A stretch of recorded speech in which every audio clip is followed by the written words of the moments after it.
Apo, maibibigay akong regalo dahil dumating na ang tamang araw at binata ka na. Kailangan na mapasa kamay mo ito. Ano po yan, Lo?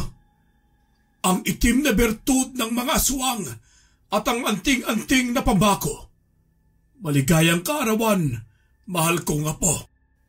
Isa sa kinasusuklaman ng mga tao ay ang mga aswang. Lalo na kapag marinig nila ang tungkol dito, ay sobrang galit ang kanilang nararamdaman. Pero paano kung isa kang kinaiinisan at gustong magdala ng kapayapaan sa inyong baryo? Magandang araw sa inyo mga kalakbay. Naritong muli ang inyong Karine para magbigay ng kwento na inyong kaaliwan at kapupulutan ng aral. Ngayong araw ay tampok ang kakaibang kwento ng isang tao na itago na lamang natin sa pangalang Lidio. Nasa 80 taong gulang na siya ngayon at nagpatulong siya sa kanyang apo na isulat itong kwento na gusto niyang ibahagi sa ating channel. Halina kayo at pakinggan natin ang kakaibang karanasan ni Lidio. Ako si Lidio at nais ko magbalik tanaw sa aking nakaraan. Bata pa lamang ako noon nang maalala ko na madalas mag-insayo ang aking paboritong lolo na si Lolo Girom. Isa kasi siyang antingero. Dahil sa kanyang anting-anting na pamako ay natatalo niya ang kanyang mga kalaban. Magaling makipaglaban si Lolo sa mga masasamang tao, mga nilalang at maging sa mga aswang. Noong una ay hindi ko pa lubos maunawaan kung ano ba talaga ang mga antingero at kung bakit ganoon si Lolo. Pero nang may paliwanag niya sa akin ang lahat, ay naunawaan ko na ang lahat ng ito. Kaya simula noon ay pangarap ko ring maging katulad niya, ang iligtas ang mga taong nangangailangan ng tulong at inaapi, at puksain ang mga masasamang nilalang sa aming nayon tulad na lamang ng mga aswang. Kapag nag-iensayo si Lolo Girom sa aming bakuran, ay sinusundan ko siya ng palihim hanggang sa natuto na ako sa aking sarili. Kaya naman, nang awayan ako ng kaklase ko sa high school, ay hindi ako nagpatalo at gumanti rin ako. Simula noon ay wala na akong ibang kinatatakutan dahil alam ko sa sarili ko na kaya ko silang harapin. Isang hapon, umuwi ako ng bahay. Naabutan ko si Lolo sa aming bakuran at malalim ang kanyang iniisip. Agad ko siyang nilapitan saka tinanong kung anong problema. Nasa 17 taon na ako noon at lubos ko nang naunawaan ang sitwasyon o ang mabigat na bagay na dinadala niya. Lo, ayos ka lang po ba? Bakit ho ang lalim ng iniisip nyo? Apo, maupo ka at may itatanong ako sa iyo. Nakangiti akong umupo sa tabi ni Lolo. Tiningnan ko siya habang humihinga ng malalim. Apo, nais mo bang maging isang antingerong katulad ko? Po? Opo, Lolo. Gusto kong maging tulad mo. Yung magliligtas sa mga taong nangangailangan ng tulong at protektahan sila mula sa mga aswang. Ibibigay ko yung gusto mo sa 18 taon mo, Apo. Sasanayan na kita mula ngayon. Nawa pagdating ng araw na yon, ay maunawaan mo ang lahat. Hinaplos ni Lolo ang likuran ko. Tumango ako sa kanya at nakatanaw din ako sa langit. Hindi ko man maintindihan ang sinabi ni Lolo sa mga panahong yun. Isang salita lang ang nakatatak sa isipan ko, ang antingero. Pangarap ko talaga noon na maging isang katulad ni Lolo at magkaroon din ng anting-anting na siyang pinakaiingatan niya. Lumipas ang mga araw, ay madalas na akong tumambay sa bahay ni Lolo Girom. Pinapaliwanag niya sa akin kung ano ang kakayahan ng anting-anting at kung paano ito dasalan para mas lalong lumakas. Tinuturuan din ako ni Lolong makipaglaban at ang mag-insayo para lumakas ang katawan ko. Para daw sa kahit anong laban ay makayanan ko at hindi agad ako matatalo ng mga kalaban. Sinunod ko ang lahat ng mga bilin ni Lolo Jerome na siya namang pinakagusto ko. Nagalit pa sina nanay at tatay sa akin dahil madalas na akong umuwi sa bahay ni Lolo Jerome kaysa sa bahay namin. Sinabihan din nila akong wag raw akong maniwala kay Lolo dahil wala naman daw katotohanan ang tungkol sa mga anting-anting. Pero hindi ako nakinig sa kanila at pinagpatuloy ko pa rin ang ambisyon kong yon. Isang araw, pauwi na ako sa bahay galing sa eskwelahan nang matanaw ko ang isang batang lalaki na pinagtutulungan ng mga lasing sa kanto ng aming baryo. Nakilala ko ang lalaki na si Robel. Kilala kasi siyang mahina at maraming kaaway ang ama niya, kaya siya ang pinagdidiskitahan ng mga kaaway ng kanyang ama. Tinulak siya ng isang malaking lalaki na si Mang Tiboy. Mabilis akong kumilos para pigilan si Mang Tiboy at ang kanyang mga kasama. Tumungo ako kay Robel para tulungan siyang makatayo. Napatigil si Mang Tiboy at napatingin sa akin. Pinapaalis nila ako at sinabihan na wag akong mangialam kung ayaw kong madamay. Pero hindi ako nakinig sa kanila. Hindi ko kayang makakita ng may inaapi at alam ko na kaya ko namang ipagtanggol si Robel. Umalis ka na. Ayaw ko madamay ka pa rito. Hindi mo alam kung anong kayang gawin nila Mang Tiboy. Away namin ito. Kaya wag ka nang manghimasok. Huwag kang mag-alala. Kayang-kaya ko sarili ko. Isa pa, ay alam ko ginagawa ko. Hindi ka naman kasi lumalaban eh. Hindi tama na binubugbog ka na lamang nila.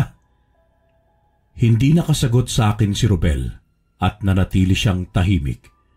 Ako naman ay hinarap ko si Mang Tiboy at sinubukan ko siyang kausapin na wag na nilang bugbugin si Robel. Subalit, pinagtawanan lamang nila ako ng mga barkada niya. Palibhasa kasi ay lasing na silang tatlo, kaya iba na ang epekto ng alak sa kanilang pag-iisip ng mga sandaling yun. Hinawakan ko sa braso si Robel at dinala siya sa aking likuran nang sumugod sa amin si Mang Tiboy. Hinampas niya sa akin ang isang bote ng lambanog, pero mabuti na lamang at agad kong naharang ang aking dalang bag kaya hindi ako tinamaan. Sinigawan ko si Robel ng ilang beses na tumakbo na siya at umuwi na sa kanila. Pero nanatili pa rin siyang nakatayo sa likuran ko at aligaga kung anong gagawin. Sa inis ko ay hinila ko na lang siya at isinama sa aking pagtakbo. Hindi ko siya binitawan hanggang sa makarating kami sa bahay ni Lolo Jerome. Panay rin ang lingon ko sa aming likuran kung nakasunod ba si Mang Tiboy at ang mga kasama niya. Nanlaki ang mga mata ko nang makita ko silang sumusunod sa aming likuran. Malakas kong tinawag si Lolo nang nasa balkonahe kaming dalawa ni Robel. Malakas din ang ginawa kong pagkatok sa pinto para marinig niya ako. Bumukas ang pinto ng bahay ni Lolo Jerome at kunot ang noo niyang tumingin sa akin. Ano ba yun, Apo? At bakit parang sisirain mo ang pinto ng bahay? Lakas ng katok mo. Lolo, kailangan ko ng tulong mo. Kasi si Mang Tiboy at mga kasama niya papunta rito. Galit na galit sa amin. At bakit naman? Ano ba ang ginawa mo, ha?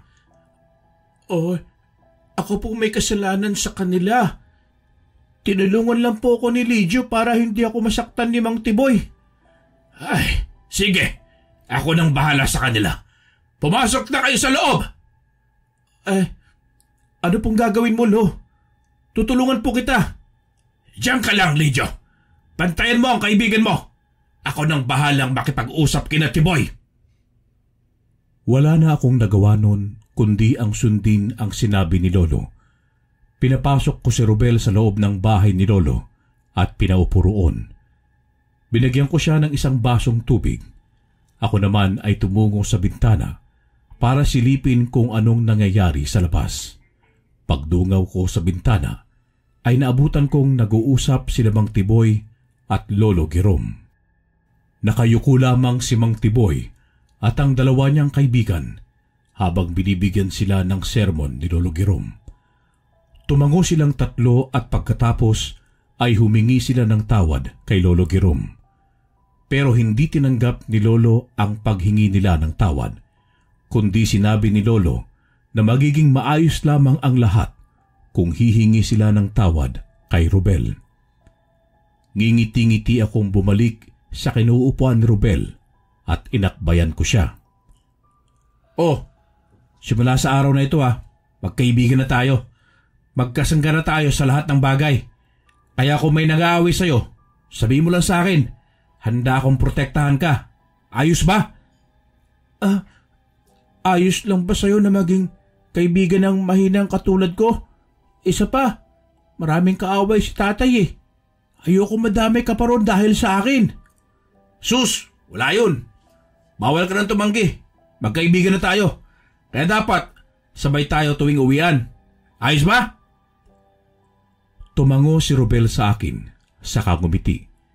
Nagtawanan kaming dalawa. Pumasok naman si Lolo sa loob ng bahay pagkatapos niyang kausapin si Mang Tiboy. Tinawag niya ako at kinausap ng masinsinan. Tuwang-tuwa siya sa aking ginawang pagligtas kay Rubel. Ipagpatuloy mo lang yan, Apo. Palagi mong piliin ang tama kaysa sa mali. Oo naman, Lo. Tatandaan ko yan palagi. Nang hapon na yun, ay doon ko na niyaya si Rubel na kumain ng merienda. Ayaw pa sana niya, kaso pinilit siya ni Lolo Girom, kaya wala na siyang nagawa kundi ang pumayag. Hinatid ko na rin siya pauwi sa kanila para masiguro ko na wala sa kanyang humarang sa daan para gulpihin. Halos 1 taon na ang lumipas, pero nanatili pa rin ang pagkakaibigan naming dalawa ni Rubel. Sumapit ang aking karawan at pinaghandaan ako nila nanay at tatay ng munting salo-salo. Inimbitahan ko si Rubel at ang ilan kong kaklase. Naroon din si Lolo ng araw na yon, kasama niya ang albularyo na si Elot. Magkasing edad lang sila ni Lolo, pero Elot lamang ang tawag ko sa kanya. Ayaw niya kasing tawaging Lolo o kaya Mang Elot. Mas ayos daw na tawagin ko na lamang siya sa pangalan. Naging masaya naman ang kaarawan kong yun. Sa pagkakaalam ko ay nasa taong 1961 yun. Nang umalis na ang mga bisita, ay naiwan na lamang kami. Pinaalam ako ni Lolo kay tatay at nanay na dadalhin niya muna ako sa kanyang bahay para daw ibigay niya ang regalo niya sa akin. Hindi naman tumanggi sina nanay at tatay. Sumama naman ako kay Lolo. Pagdating namin sa kanyang bahay, ay pumasok na kaming dalawa sa kanyang silid. Naupo ako sa upuang kahoy at hinarap ko siya. Nanatili akong tahimik habang pinagmamasdan ko si Lolo Girom. Hinubad ni Lolo ang kanyang kwintas na anting-anting. Apo, maibibigay akong regalo dahil dumating na ang tamang araw at binata ka na. Kailangan na mapasakamay mo ito. Ano po yan, Lo? Ang itim na bertud ng mga aswang at ang anting-anting na pamako. Maligayang kaarawan, mahal kong Apo. Bertud ng mga aswang? Bakit po kayo meron yan? Hindi ho ba masama ang batong yan? Oo, pero gagamitin mo ito sa tama, Apo. Magagamit mo ang itim na bertud para kalabanin ang mga masasamang nilalang tulad ng mga aswang. At ang anting-anting ng pamako ay may kakayahan na paralisahin o saktan sila kahit hindi mo sila hinahawakan. Ang anting-anting na pamako na lamang ang matatanggap kong regalo mula sa iyo, Lo. Hindi ko matatanggap ang itim na bertud. Marahil ay kailangan mo nang malaman kung anong totoo. Sa mga sandaling yun, ay hindi ko mapigilan ang kabahan dahil sa paraan ng pananalita ni Lolo Jerome. May kung ano sa isip ko na ideya pero hindi ko muna iniisip. Umiling-iling ako sa katumayo. Akma na sana akong aalis para lamang hindi marinig ang sasabihin ni Lolo, pero agad niya akong hinawakan sa aking kamay. Nilingon ko siya at hinintay na lamang na magsalita. Kahit na pakiramdam ko ay nanlalamig na ako. Ang mga ninuno natin ay mga angkan ng aswang, Apo. Kaya may dugo tayong aswang. Subalit, hindi tayo tulad ng ibang pumapatay at kumakain ng tao. Tayo ay nagpapalit lamang ng anyo tuwing kabilugan ng buwan. Hindi tayo kumakain ng lamang loob ng tao. Subalit, umiinom tayo ng dugo ng mga hayop para hindi tayo mawalan ng lakas at mamatay. Matagal na namin itong itinago sa iyo ng mga magulang mo. Subalit, dumating na ang araw na to kung saan mararamdaman mo kung sino ka talaga. Karapatan mong malaman ang katotohanan para hindi ka magulat at magtanong kung anong nangyayari sa iyo. At ang itim na bertud ng aswang ay hindi ito katulad sa ibang angkan na nagbibigay ng lakas sa kanila, kundi itong itim na bertud na ito, pipigilan ka para maging aswang. Ibibigay ko sa ito, Apo, para iligtas at ilayo ka sa mga taong gusto kang ipahamak. Huminga ako ng malalim. Hindi ko lubos maunawaan si Lolo sa kanyang sinasabi. Kahit ano ang gawin ko ay ayaw pa rin matanggap ng aking isipan ang katotohanan. Kinamumuhian ko ang mga aswang, pero hindi ko lubos akalain na isa rin pala ako sa kanila. Kaya, Apo, tanggapin mo na itong regalo ko. Makakatulong to sa iyo at maililigtas ka sa kapahamakan.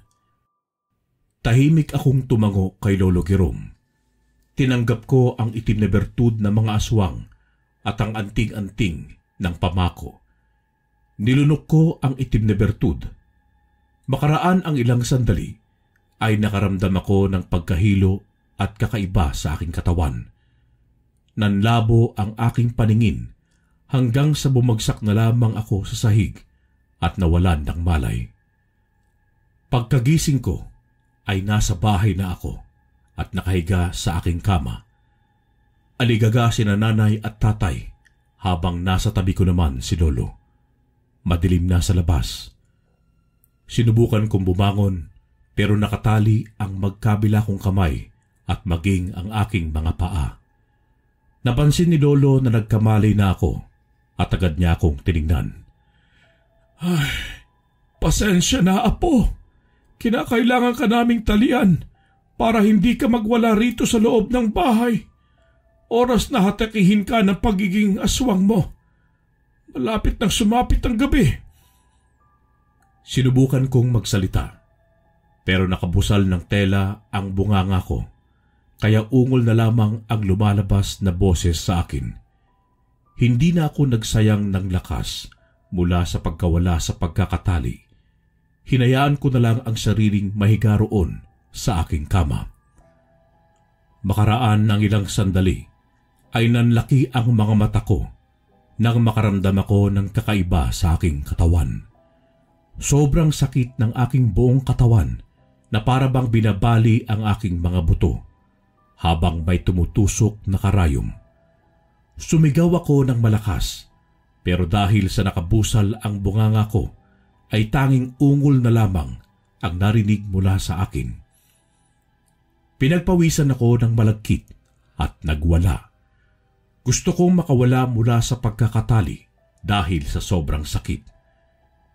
Lumabas ang litid ng mga ugat ko sa noo at braso hanggang sa paa. Kitang-kita ko ang unti-unting paghaba ng mga kuko sa aking dalawang kamay at maging sa paa. Napunit ang damit kong suot. Mas lalo akong kinabahan nang makita kong napuno ng itim na balahibo ang aking buong katawan. Sinubukan kong humingi ng tulong kina lolo pero nakuluhod na sila sa altar at nagdarasal. Pakiramdam ko ay mawawalan na ako ng malay sa sobrang sakit na nararamdaman. Para din akong mamamatay pero nanatili pa rin akong dilat at ramdam ko ang pagpapalit ng aking anyo bilang isang aswang. Napatingin ako sa salamin na nakasabit sa dingding at kahit ako'y takot sa aking anyo, ang mukha ko ay tulad na ng isang aso. Naging malaki rin ang katawan ko na napapalibutan na ng mga balahibo. May buntot at namumula ang aking mga mata. Maging ang aking mga ngipin ay matutulis. Lumapit sa akin si Lolo at maitinapal siya sa aking noo. Nakaramdam ako ng kirot mula sa aking noo. Nanghina ang aking katawan hanggang sa unti-unti akong inaantok at nawalan uli ng malay. Kinaumagahan ay nagising ako na parang walang nangyari. Nakahiga na ako sa kama. Agad akong bumangon mula sa katre at tumungo sa harap ng salamin. Pinagmasdan ko ang aking sarili. Nasa normal na akong anyo. Wala nang mga balahibo sa aking katawan at hindi na mahaba ang aking mga kuko. Napaupo ako sa kama at saka tiningnan ko ang aking mga kamay. Hanggang sa mga oras na yun ay hindi ako makapaniwala sa nangyari sa akin kagabi. Buong araw akong lutang. Hindi ako pumasok ng paaralan at nagmukmuk ako sa aking silid. Pinipilit kong unawain ang mga pangyayari at ang tungkol sa katauhan ko. Pero kahit na anong gawin ko, ay hindi ko pa rin matanggap na isa akong aswang. Pagsapit ng hapon, ay naisipan kong lumabas ng aking silid. Sumalubong sa akin ang tahimik na sala. Wala roon sina nanay at tatay. Maging si Lolo Girom ay wala rin. Tinibot ko na ang buong bahay pero wala sila roon. Biglang binundol ng kaba ang dibdib ko. Bumalik ako ng aking silid, saka isinuot ang anting-anting na pamako. Sinara ko ang lahat ng bintana at pinto ng aming bahay at lumabas ako. Palabas na ako ng aming bakuran nang matanaw ko si Rubel at si Elot na papunta sa akin. Sinisigaw ni Rubel ang pangalan ko habang lakad takbo siya. Huminto ako at hinintay silang makalapit sa akin. Hingal na hingal si Rubel nang huminto sa aking harapan. Samantala, si Elot ay nakatingin sa akin ng diretso. Uy, anong ginagawa niyo dito? Saka, bakit mukhang pagod na pagod kayong dalawa? Mamaya na lang ha. Hinahanap ko pa si nanay at tatay pati si Lolo Girom. Ay, iyon nga, ang pinunta namin dito ng kaibigan mo. May nangyaring masama sa mga magulang mo at kay Girom. Oh? Bakit? Anong nangyari sa kanila? Sumama ka sa amin, Tol. Kailangan na ikaw makakita. Ayaw ko naming mabigla Hinila ako ni Rubel at isinama sa kanilang lakad ni Elot. Hindi naman ako umimik at sumama sa kanilang dalawa. Napagtanto ko sa aming paglalakad. Napatungo kami sa bahay ni Lolo Girom. Tahimik ang bahay ni Lolo at wala akong ingay na naririnig. Natanaw ko rin ang ilang mga kabaryo namin na sumisilip mula sa koral. Noong dumating kami ay tumahimik sila at binigyan kami ng daan papasok sa bakuran ng bahay ni Lolo. Huminto ako sa hagdanan. Tiningnan ko si Rubel na nasa aking unahan at si Elot na nasa aking likuran. Hindi sila makatingin sa akin ng mga sandaling yun. Yumuko si Rubel at binigyan ako ng daan para makapasok sa loob ng bahay ni Lolo. Unti-unti akong naglakad at panay ang buga ko ng aking hininga para maibsan ang kabang dumadaloy sa aking dibdib. Pagpasok ko sa sala ay nakita ko agad si Lolo Girom na nakahiga sa sahig ng kanyang bahay Kasama niya si nanay at tatay. Nanlaki ang mga mata ko at tinakbo ang kanilang kinaroroonan. Nay! Tay! Lo! Anong nangyari sa inyo? Ha? Gumising kayo! Huwag naman ganito! Niyugyug ko silang tatlo, pero hindi na sila nagising o gumagalaw. Napaupo ako sa sahig ng bahay ni Lolo.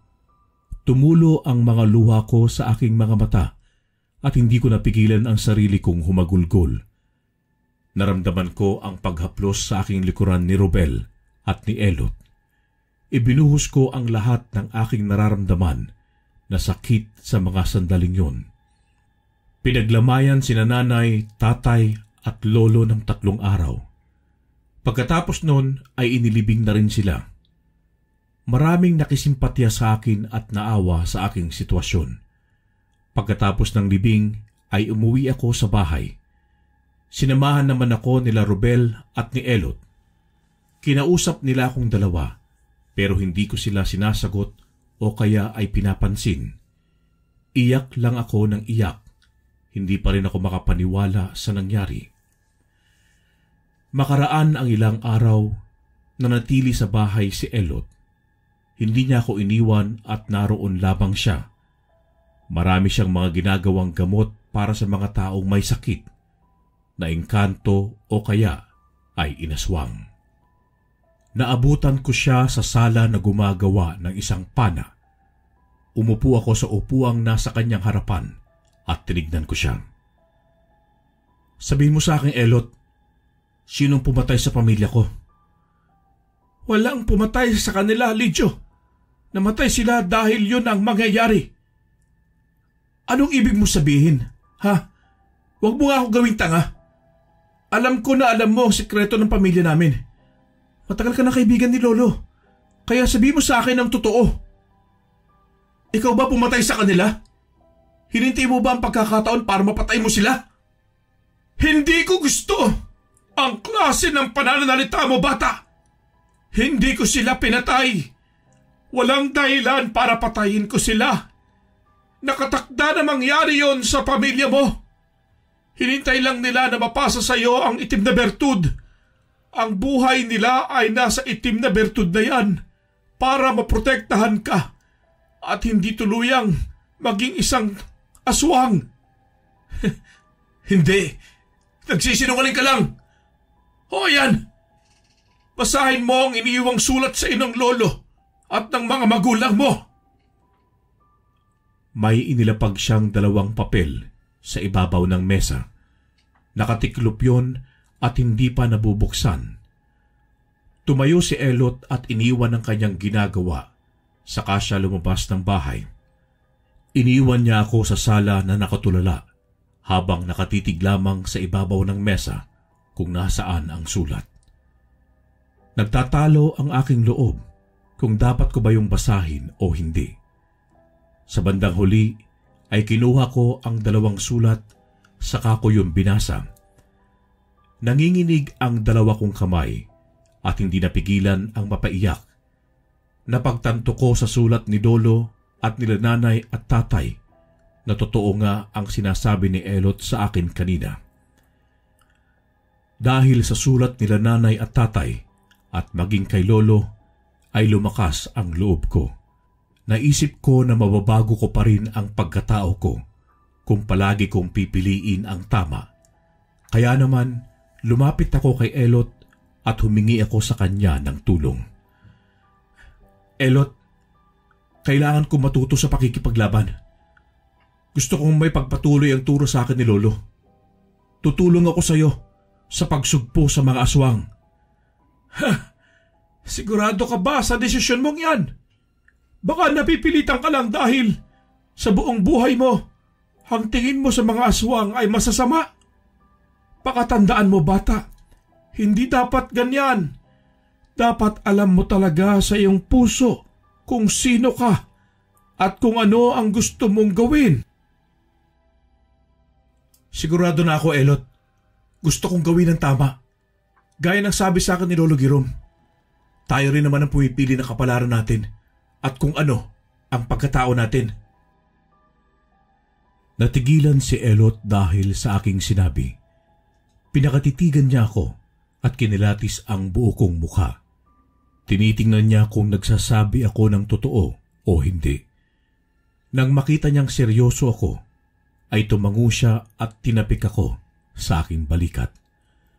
O sige, bukas din magsisimula na tayo. Subukan natin yung regalo ng lolo mo sa'yo. Oo nga pala.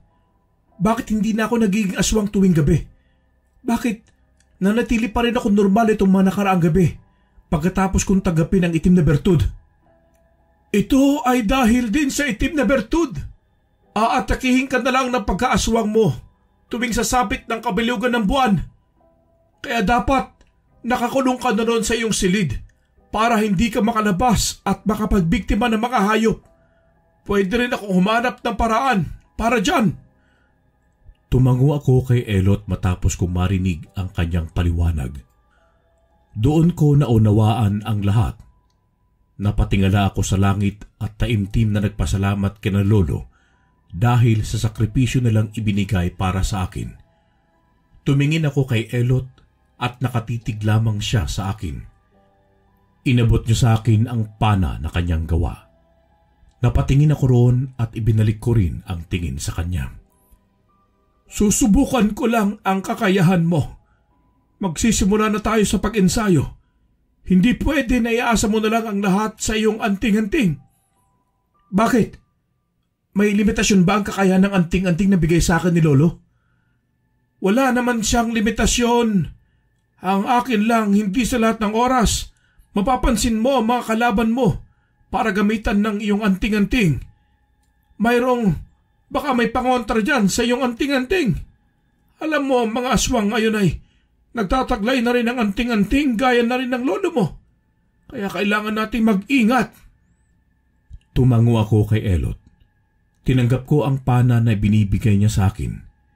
Inaya niya ako na tumungo sa likuran ng bahay namin.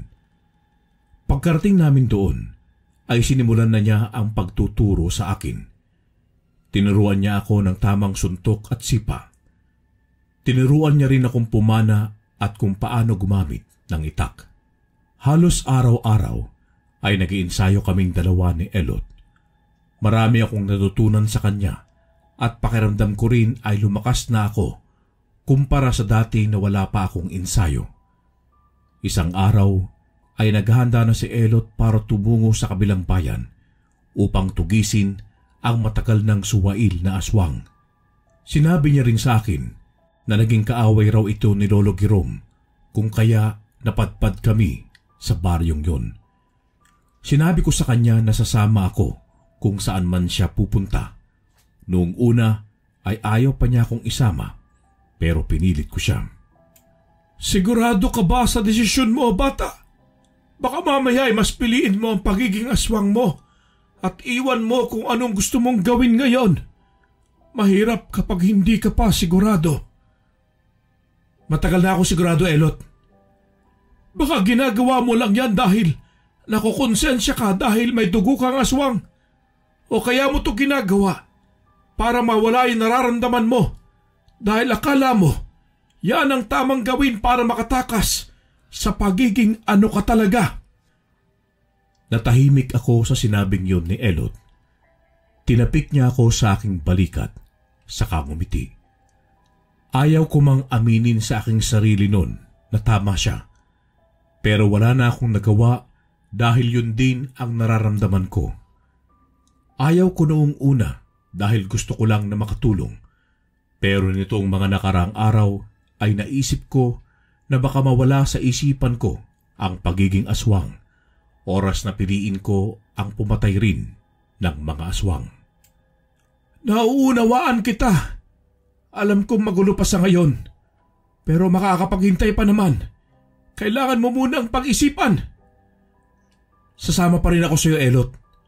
Baka rin sa paraan na ito ay mahanap ko ang sagot kung ano ba talaga ako. Ikaw ang bahala. Bilisan mo riyan at baka hindi na tayo makaabot. Baka wala na tayong masakyan papuntang ibang bayan. Halos 1 oras ang biyahe namin ni Elot bago kami nakarating sa isang bayan ng Agusan del Sur. Tumungo kami sa bahay ng kaibigan ni Elot. Pinatuloy naman kami ng kaibigan niya sa bakante nitong bahay na nasa kabila lang din ng bahay nito. Dinala kami ni Mang Celso sa pansamantalang bahay na aming tutulugan hanggang sa mahuli namin ang aswang. Kilala ni Mang Celso si Lolo Girom. Magkaibigan silang matalik na dalawa, kaya malungkot siya nang mabalitaan niyang patay na si Lolo.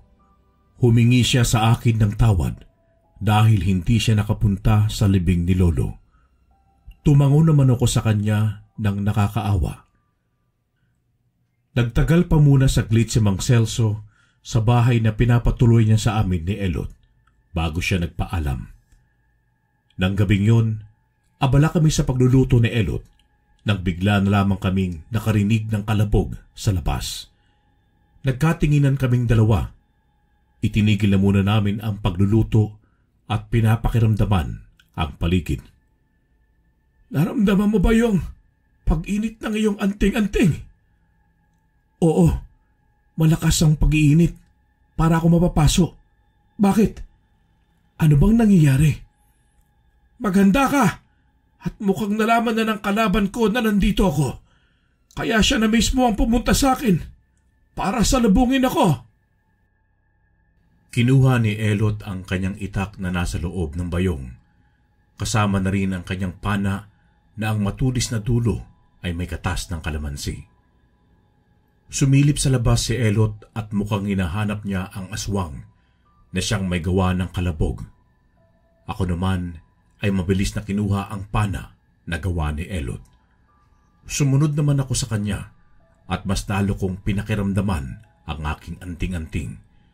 Mabuti na lamang at tinuruan ako ni Elot kung paano ko gamitin ang anting-anting na pamako.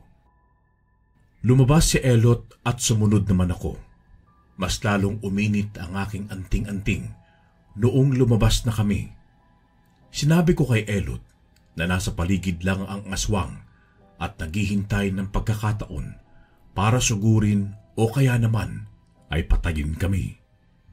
Ilang sandali pa ang pangaasar at sigaw ni Elot ay gumawa na rin ng ingay ang aswang.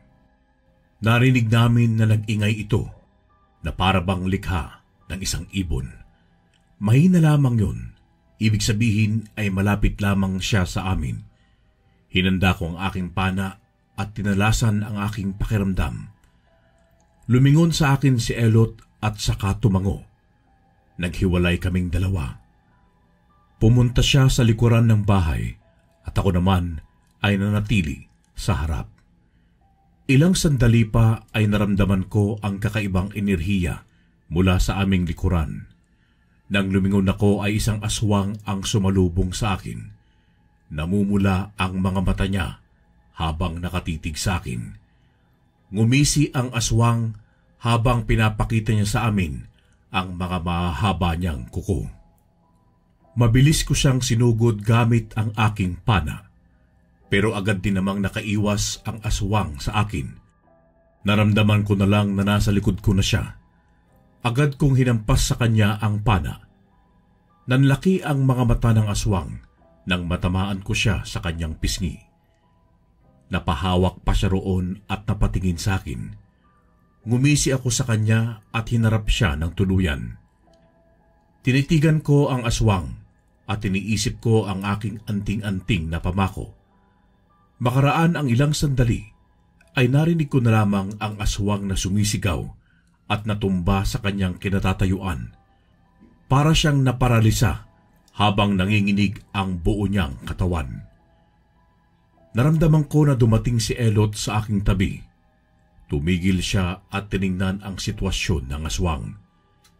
Tinapik niya ako sa balikat para sabihin na itigil ko na ang aking ginagawa. Sinunod ko naman siya at tinigilan ko na ang pagpaparalisa sa kalaban. Nilapitan ni Elot ang aswang, saka ito binuhusan ng isang likido. Hindi ko alam kung ano ang bagay na yon, pero nagagawa nun na pabalikin sa normal na anyo ang aswang. Wala nang malay ang aswang. Binuhat namin ito ni Elot papasok sa bodega ni Mang Celso. Doon namin itinali ang aswang at tinalian ng tali ang kanyang bunganga para hindi ito makagawa ng ingay. Bantayan mo muna siya, bata. Hahabulin ko lang ang kasama niya na tumakas kanina. Kung magigising siya, tanungin mo kung saan ang iba pa niyang mga kasamahan at kung siya ba ang pinadala ni Alberto. Sige, ako nang bahala, Elot. Mag-iingat ka. Umalis si Elot at naiwan na lamang akong mag-isa, kasama ang aswang na wala pa ring malay. Umupo ako sa isang tabi at sumandal sa dingding ng bodega. Tiningnan ko ang lalaking aswang na bihag namin ni Elot. Sinubukan ko siyang gisingin pero hindi na ito magising pa. Kinapa ko ang kanyang dibdib para pakiramdaman kung tumitibok pa ba ito. Pero natigilan ako ng hindi na. Niyugyug ko pa ito ng ilang ulit at baka sakaling magising, pero hindi na. Sinubukan ko ring sabuyan ng asin, subalit wala na talaga itong buhay. Akma ko na sanang kakalasin ang tali mula sa lalaki nang marinig ko ang isang sigaw na kahindik-hindik sa hindi kalayuan. Pamilyar ang boses na yon sa akin at hindi ako pwedeng magkamali na si Elot yun. Sa kaba ko ay mabilis kong kinuha ang pana at ang isang itak na naroon sa tabi at mabilis na tumakbo papasok sa kagubatan. Hindi ko alam kung bakit naging matalas ang aking pandinig at naging mas malinaw ang aking paningin sa kadiliman. Sinundan ko kung saan nanggagaling ang boses at sigaw ni Elot hanggang sa maramdaman ko na lamang ang pagaspas ng isang malaking pakpak sa itaas. Bigla na lamang may humila sa mga paa ko at tinangay ako nito ng pabaligtad. Noon ko napagtanto na isang manananggal na babae ang tumangay sa akin.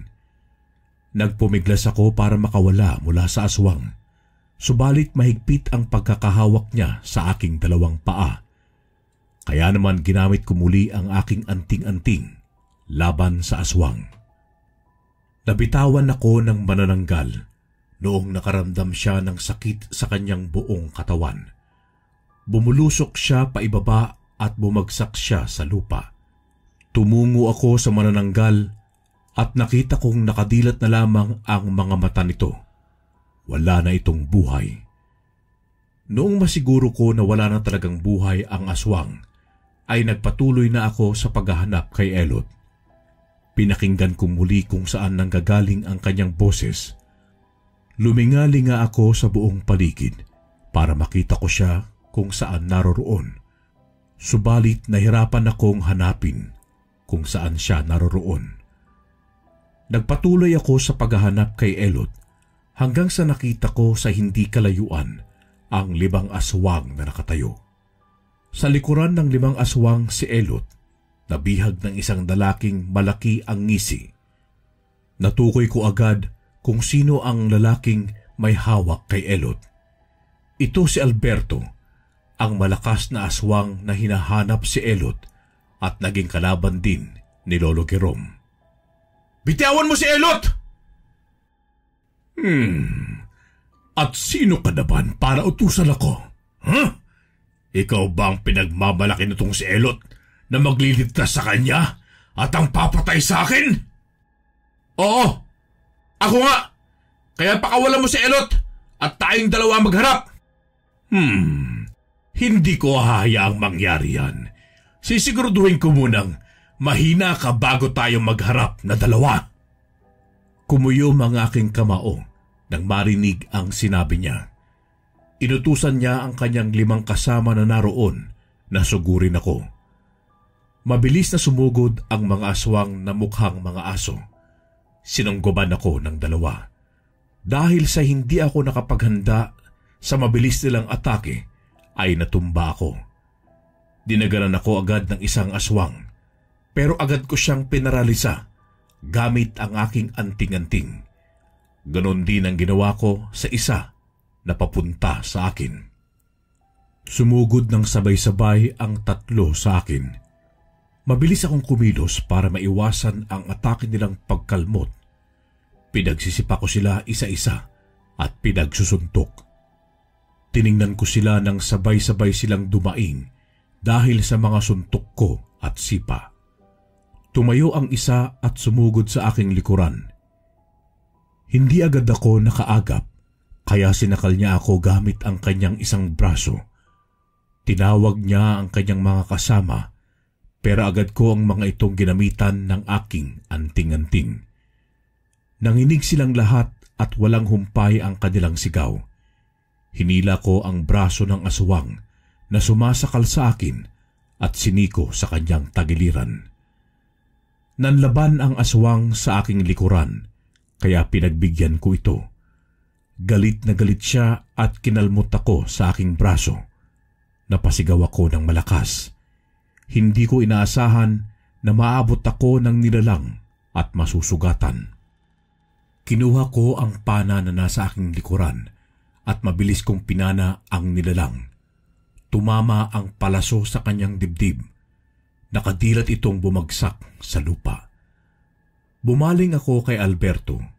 Kitang-kita ko ang gulat at ang takot sa kanyang mga mata. Hinigpitan niya ang pagkakasakal kay Elot. Habol na ni Elot ang sariling hininga. Nagpumilit siyang pumiglas mula sa pagkakasakal ni Alberto, pero hindi man lang siya binitawan ng malakas na aswang. Magtuos na tayong dalawa, Alberto! Bitiwan mo si Elot! Bibitawan ko siya kung huhubarin mo yung anting-anting mo. Sa totoo lang, ay kaya ko siyang patayin sa mga sandaling ito. Pero kailangan ko munang siguraduhin na mapapatay kita. Hindi mangyayari ang bagay na gusto mo, Alberto.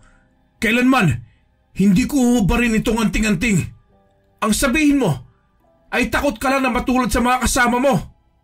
Akala ko ba, ikaw ang pinuno ng mga aswang dito sa baryo na ito? Bakit tila naduduwag ka naman yata? Hindi ako duwag. May ginagawa lang akong paraan para matalo ka. At hindi pagiging duwag yun. Ang tawag doon, diskarte. Kung ganon, bitawan mo si Elot at magharap tayong dalawa. Sumunod ka sa usapan. Hubarin mo muna yung anting-anting mo. At saka ko bibitawan si Elot. O sige, sabay nating gawin yan. Sa mga sandaling yun, nakatingin ako sa mga mata ni Elot. Gusto kong iparating sa kanya na kapag hindi ko pa tuluyang nahuhubad ang anting-anting, ay agad na siyang tumakbo papunta sa akin. Noong tumango siya, ay sinimulan ko na ang aking plano. Unti-unti ko nang hinuhubad ang anting-anting mula sa aking leeg at agad akong umangat ng tingin. Senyales para gawin na ni Elot ang kanyang magagawa. Siniko niya sa tagiliran si Alberto, dahilan para mabitawan siya nito. Agad na tumakbo papunta sa akin si Elot. Galit na tumingin sa akin si Alberto habang nanlalaki ang kanyang mga mata. Walang yaka! Hindi ka sumunod sa usapan! Magbabayad ka sa ginawa mo! Ha? Pasensya ka na rin, Alberto. At kinakailangan din namin ng diskarte nitong kasama ko. Utakan lang din ang labanan na ito. Kaya sana, unawaan mo rin kami. Elot, tayong magtuos na dalawa. Ako lang din naman ang pakay mo. Bakit ka na pa rito, hindi ba? Napalitaan kong patay na si Jerome. Narito ka ba para ipagiganti ang pagkamatay niya? Hindi na mahalaga ang bagay na yan. Kung naghihiganti ako sa pagkamatay ng kaibigan ko o hindi. Huwag ka nang tumanggi, Elot. Alam nating dalawa kung ano ang ginawa mo sa pamilya ni Jerome. Ikaw ang pumatay sa asawa niya. At ikaw rin ang may gawa kung bakit namatay ang isa niyang anak. Kaya ako ang tinuro na may gawa nun, kahit hindi naman. Para ano? Para matakasan ang kasalanan mo. Halos mabingi ako sa aking narinig mula kay Alberto ng mga sandaling yun.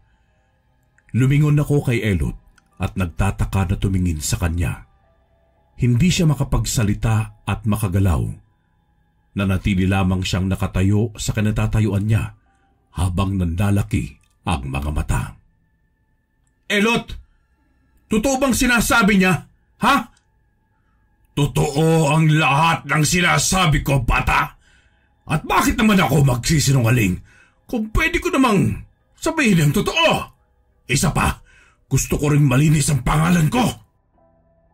Hindi ko inalis ang paningin ko kay Elot. Hinintay ko siyang sumagot. Sagutin mo ang tanong ko, Elot. Totoo ba ang sinasabi ni Alberto? Yumuko siya at saka tumango. Napahilamos ako sa aking mukha at galit na sinuntok siya sa mukha. Tumalsik siya at sumadsad ang kanyang likuran sa lupa. Binalingan ko naman si Alberto na tawang-tawa, pero tigilan siya nang makita akong nakatingin sa kanya. Hindi na ako nag-aksaya ng oras at mabilis kong sinugod si Alberto. Hindi siya nakaagap kaya naman nasuntok ko siya sa kanyang mukha. Nakangisi siyang tumingin sa akin matapos ko siyang suntukin. Galit na galit siyang sumugod sa akin at binigyan ako ng isang suntok sa mukha. Sunod-sunod yun at hindi ko naiwasan, pero baliwala na lamang sa akin ang sakit. Akma niya ulit sana akong suntukin nang mabilis kong sinalo ang kanyang kamao ng aking kamay. Tinitigan ko siya sa kanyang mga mata at ginamit ko sa kanya ang kakayahan ng aking anting-anting. Napanganga si Alberto. Sinubukan niyang hilahin ang kamay niya mula sa aking pagkakahawak pero hindi ko yun binitawan. Unti-unti siyang napaluhod habang sumisigaw ng nakakakilabot. Nagmamakaawa siya sa akin na bigyan ko siya ng ikalawang pagkakataong magbago at hindi na siya maghahasik ng lagim sa iba't ibang bayan. Tinitingnan ko kung nagsisinungaling lang siya ng mga sandaling yon, pero kita ko sa kanyang mga mata na nagsasabi siya ng totoo. Kaya naman, binitawan ko siya at binigyan ng isa pang pagkakataong magbago. Oras na malaman kong gumawa ka ng kasalanan, ako na mismo ang papatay sa iyo, Alberto. Tumango siya at nagpasalamat sa akin ng ilang beses. Nakiusap din siya na paniwalaan ko. Hindi ko siya sinagot at bumaling ako kay Elot. Nakatayo pa rin siya sa kanyang kinatatayuan kanina habang nakatingin sa akin ng mataman. Lumapit ako sa kanya at sinakal ko siya sa kanyang liig. Bakit mo yung ginawa sa asawa ni Lolo at sa anak niya? Ha? Nauunawaan ko galit ka, bata. Pero hindi ko sinasadya na magyari ang bagay na yon. Isang aksidente lamang ang lahat. Isa akong albularyo at tungkulin kong protektahan ang mga tao mula sa mga aswang. Nang gabing yon ay may humingi sa akin ng tulong. Nakakita raw sila ng aswang sa gubat at kinakain ang kanilang alagang manok at baboy. Agad akong tumungo roon at naabutan ko ang dalawang aswang. Hindi ko alam na asawa pala yun ni Jerome at anak, kaya napatay ko ang dalawa. Kung alam ko lang, ay hindi ko na sana ginawa.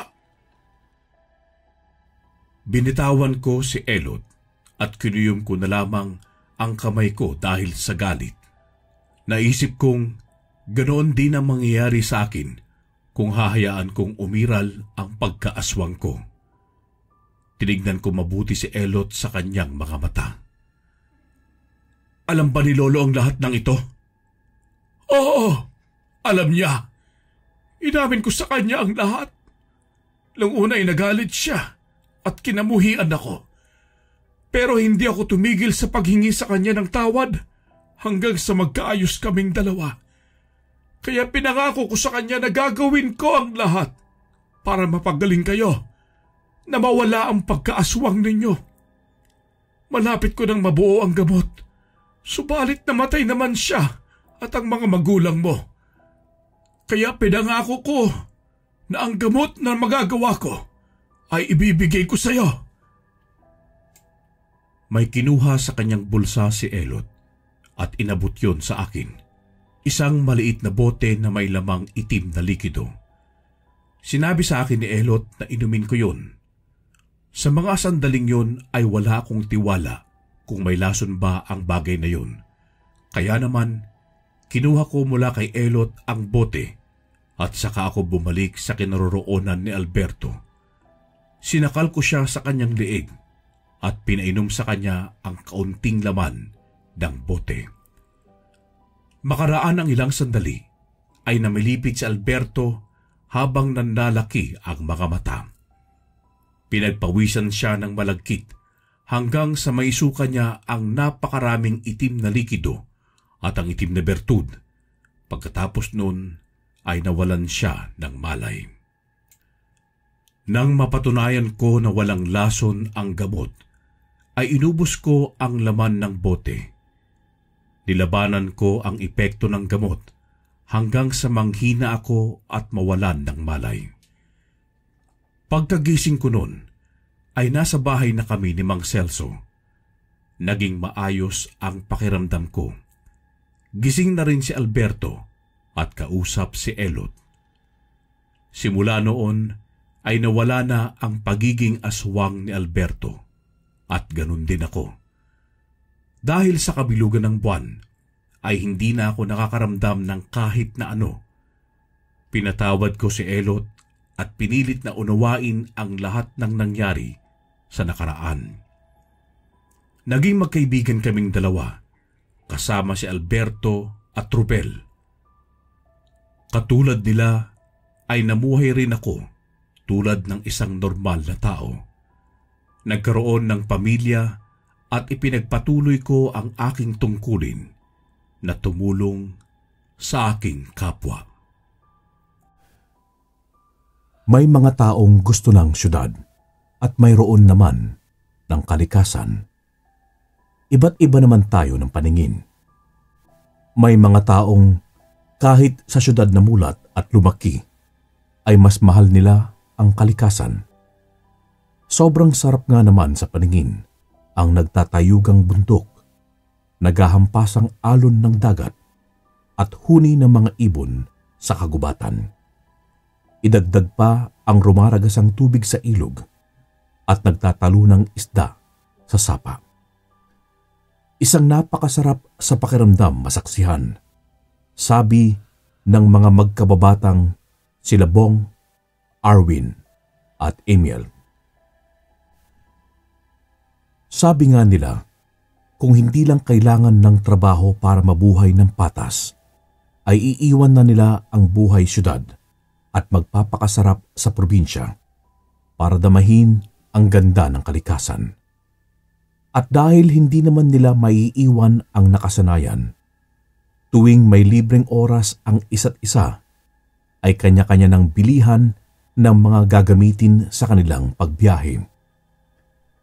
Ang hilig nilang gawin ay ang pag-akyat sa bundok. Mahirap man daw at sobrang nakakapagod, pero napapawi naman daw kapag naroon na sa tuktok. Sariwang hangin at kalmadong paligid nga naman ang iyong masasaksihan. Kahit may mga sarili ng mga buhay, ay siyempre kontrolado pa rin sila ng kanilang mga magulang. Katulad ng mga magulang ni Arwin na palaging nagpapaalala sa kanila na palaging magsusuot ng sombrero kapag nasa ibang lugar upang hindi sila mabati o mausog. Ang nanay naman ni Bong na palaging pinagbabaon sila ng mga bawang na kapiraso at tigi-isang supot na mga asin para hindi sila lapitan ng mga aswang. At ang nanay naman ni Emil na lagi silang pinagdadasal bago nila lisanin ang lugar. Oh! Mga tol, sahod na! Tol, nagbasa ako ng article tungkol sa mga bundok. Isa na doon yung balak natin puntahan. Ang daming negative reviews eh. Madami daw rebelde ang pakalat-kalat doon. Uy, bakit? May nagpatunay na ba? Wala naman ako nabasa pero sabi-sabi lang daw eh. Ano? Tutuloy pa ba tayo doon? Saka, hindi biro mga rebelde ah. Alam nyo yan. Sabi-sabi lang yan tol. Sa dinami na nating nabasang kanyan. Pero napuntahan natin. May naengkwentro ba tayo? Kung ako sa inyo, magpapapirma na ako ng vacation leave. Okay? Basta si Emil napakahilig talaga magyabang. Tsaka Arwin, may punto naman. Ewan ko lang kung bisahan pa tayo ng mama ni Emil pag nalaman niya ang background ng lugar. Sira ulo ko talaga. Ano, kapag napirmahan na vacation leave nyo? Ganoon nga ang nangyari. Gaya sa inaasahan, pare-parehas naman silang nakapagpapirma. Hindi na din nila inamin sa kanilang mga magulang ang patungkol sa mga rebelde dahil baka mayari lamang sila at maudlot pa. Gamit ang sasakyan nila, tinungo nila ang bundok na nais nilang pagtirhan sa loob ng 3 araw. Ilang oras din ang kanilang naging biyahe bago nila ito narating. May kakaunting tao sa lugar pero nung bandang humahapon na, nagsisialisan na rin. Rinig pa nila na walang magpapagabi doon dahil delikado daw. Pero sa kanilang marunong gumamit ng baril at pana, wala naman dapat silang ikatakot. Umakyat pa sila ng umakyat hanggang sa may madaanan silang medyo maliit na komunidad. Nasa 10 kubo ang naroon sa bundok at mga katutubo ang mga nakatira pero nasa modernong pananamit. Masaya silang inanyayahan noon sa baryo nila. Walang bahid ng kasamaan sa kanilang mga mukha na ipinagluto pa sila at iginala sa ibang parte ng bundok. Mayroon ding bakanting kubo ang ipinagamit sa kanila para hindi na sila matulog sa labas. Sa unang araw ay sobrang saya naman nila. Nakilala kasi nila ang parang pinuno ng komunidad na si Manong Elvis. Medyo prangka magsalita ang matanda at kadalasan walang ekspresyon ang mukha nito. Inisip nilang normal lang kasi matanda naman. Palagi din itong panay buka ng bibig pero wala namang boses na lumalabas. Minsan, dura ito ng dura na parang hindi nauubusan ng laway. Maiwan ko na kayo. Nga pala, magdadaos kami ng pesta ng pag-aalay sa darating na Biyernes. Sana huwag kayong umalis. Tatang Elvis, makakadala po kami. Asahan niyo po kami dyan. Ay nga pala, may mga anak na ba kayo at asawa? Kasintahan. Wala po Manong. Bakit po? Sa pagdiriwang kasi, ang mga dayo na dadalaw ay nararapat na birhen. Alam mo ang ibig kong sabihin, Arwin, ano? Nga pala, huwag kayong maglalabas. Madaming rebelde dito.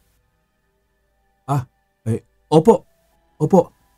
Makakasigurado po kayo. Hindi sumagot ang matanda at basta na lang umalis at tumalikod. Natawa pa ang 3 noon dahil sa sinabi ng matanda. Nag-isip tuloy sila ng kakaiba na maaaring maganap sa selebrasyon, lalo at madami pang babae sa tribo. Hindi nila gaanong inintindi ang bilin ng matanda patungkol sa mga rebelde, kaya kahit alanganing oras na, ay lumabas pa rin sila para maglakad-lakad. Ang alanganin kasing oras sa bundok ay alas 5 ng hapon hanggang alas 6 ng umaga. Sabi ni Manong Elvis sa kanila. Naglakad silang 3 sa bandang madamo. Doon kasi magandang kumuha ng litrato. Habang nagtatawanan sa mga litratong nakuha nila sa bawat isa, nakarinig sila ng tinig ng isang lalaki. Sa tribo ni Elvis kayo tumutuloy? Wika ng isang hindi kilalang lalaki na nakapantalon at malaking dabit sa bundok. na talagang napakakakaibang makita. Opo, Manong. Bakit po? Kilala mo po ba siya? Hindi ako pwede magtagal. Pero ang sasabihin ko lang sa inyo, umalis na kayo habang maaga pa. At kung may selebrasyon sila sa Biyernes na nabanggit sa inyo, umuwi na kayo. Delikadong buhay nyo dyan. Mga aswang ang mga yan. Gagawin kayong alay sa selebrasyon nila. Lalo at mukha kayong mga binata at wala pang mga kamalay-malay. Teka, paano niyo po nalaman lahat? Pati sa selebrasyon. Sa tagal namin nagkukubli sa bundok na ito, akala nyo ba hindi namin nakita kung paano kumatay ng buhay ang mga yan? Ang pagtitiwala sa kanila ay parang pag-aalaga ng ahas. Pag hindi mo natutukan, tutuklawin ka ng parang wala kayong pinagsamahan. Madami na kaming binalaan dito. Umalis na kayo. Manong, baka po nagkakamali kayo. Hindi naman po masama ang intensyon nila. Masaya naman nila kaming pinatuloy dito. Bakit? Tutuklawin ka ba ng ahas? Iikutan ka muna niyan at tatansyahin ang kakayahan mo bago humanap ng tiyempo para atakihin ka. Umalis na kayo. Sige, alis na din ako, baka makita pa ako ng kampon ni Elvis. Umalis kaagad ang lalaki na nagpatulala sa tatlo dahil sa mga makahulugan nitong pinagsasabi. Hindi sila makapagdesisyon dahil baka kumaka na lamang ito at tinatakot lamang sila. Duda kasi nila, rebelde ang lalaki. Nasabi din sa kanila ni Manong Elvis na kaaway yon ng kanilang tribo, kaya wag nilang kakausapin. Mas pinili nilang panigan si Manong Elvis kesa sa lalaking hindi naman nila kilala at baka rebelde nga. Masaya ang naging araw ng tatlo bago sumapit ang Biyernes. Nagising sila na nag-aayos na ng mga banderitas at naglalagay na ng palamuti ang mga tao. Humanga din sila sa isang malaking santo na hugis aso na may sungay na sinasamba daw ng tribo na yun. Yun daw ang nagbibigay swerte at pang-araw-araw na lakas sa kanila at yun din raw ang pinagmulan ng kanilang pagkakakinanlan.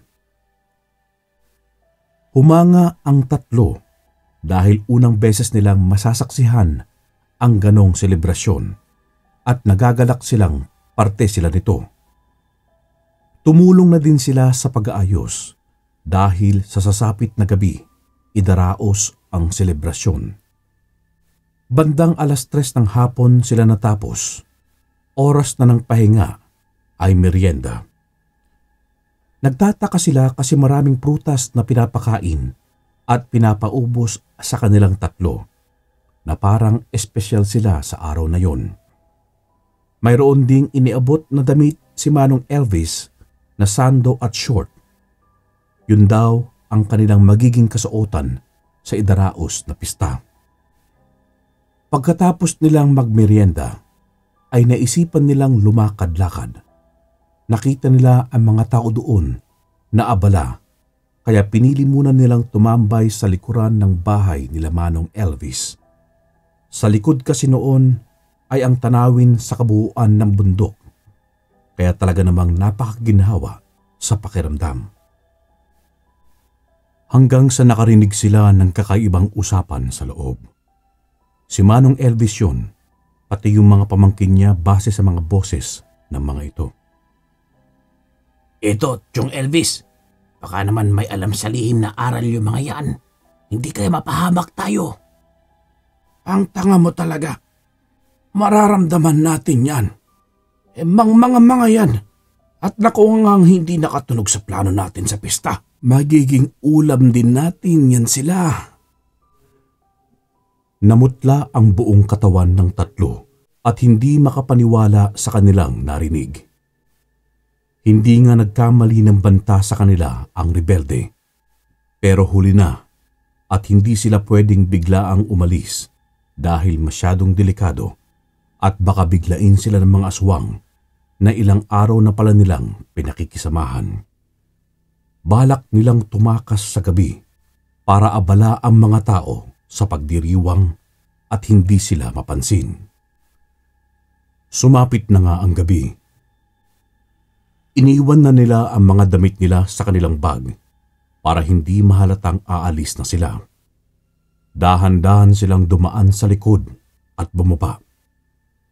Noong una ayos pa, pero bigla na silang nakaramdam ng tila may umaaligid na mga nilalang sa kanila.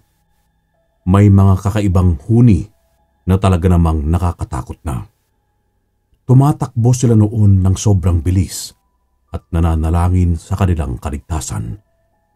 Naririnig na nila ang mga pagtakbo sa kanilang likuran na humahabol sa kanila. Ayaw nilang lumingon dahil ayaw nilang matakot. Noong medyo nasa patag na silang lugar at malapit nang maabutan, nakita nila ang isang rumaragasang truck na puno ng mga armadong lalaki. Huminto yun sa kanilang harapan at sinigawan silang magsidapaan. Dumapa sila at pinanood ang mga itong pinagbabaril ang kanilang mga nasa likuran. Tumatawa pa ang mga lalaki na napag-alaman nilang mga rebelde pala. Nang maubos na ng mga ito ang nilalang, kaagad din silang humarurot. Sumigaw na lang ng pasasalamat ang tatlo at dali-daling tumakbo sa kanilang sasakyan. Hinihingal silang pumasok doon at walang pakundangang nagpaandar. Nakikita nila ang mga asong sumusunod pero malayo naman na sila. Nakauwi sila bandang 5:00 ng umaga. Hindi sila makapaniwala sa nangyari, dahilan para ilang araw din silang matulala.